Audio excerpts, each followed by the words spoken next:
எலெக்ஷனில் நின்று எதிர்கட்சியாக வந்தவர்றாங்க கேப்டன். கடைசியில் கூட்டணிக்காக ஏங்கி கடைசியில் யாரெல்லாம் இங்கே கேப்டன் வேண்டான்னு சொன்னாரோ அவங்க கூட போய் கூட்டணி வச்சு அவரோடைய ஆத்மா சாந்தியடியாக பண்ணி விட்டீங்களே ஐயா. கேப்டன் மண்ணை விட்டு மறைஞ்சு போனாலும் அதுக்கப்புறம் அவர் வாழ்ந்துட்டு தான் இருக்கார் மக்களோட மனசில்.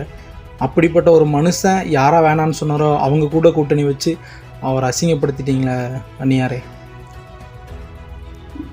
யாருக்கெல்லாம் இந்த கூட்டணி பிடிக்கல அவங்கெல்லாம் கமெண்ட்டில் சொல்லிட்டு போங்க. நம்ம கேப்டனுடைய ஆத்மா சாந்தி அடைய யாரும் வேண்டிக்கோங்க. ஏன்னா இந்த செயலுக்கு அப்புறம் அந்த ஆத்மா சாந்தி அடையுமான்னு பார்த்தா ஒரு கேள்விக்குறி தான். ஆனால் இருந்தாலும் நம்மளோட வேண்டுதலாவது அவரோட ஆத்மாவை சாந்தி அடைய வைக்கிட்டோம். அந்த முரட்டு ஜல்லிக்கட்டு காலை தான் நம்ம தமிழ்நாட்டு அரசியல் களம். அந்த பெரியவர் தான் நம்ம தமிழக மக்கள்.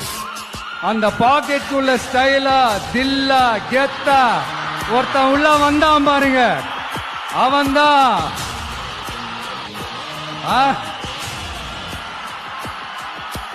நான் இல்லைங்க, நான் இல்ல, நானு நீங்க நாம எல்லாருமா சேர்ந்து மாபெரும் மக்கள் சக்தியா இருக்கக்கூடிய நம்ம டிவிகே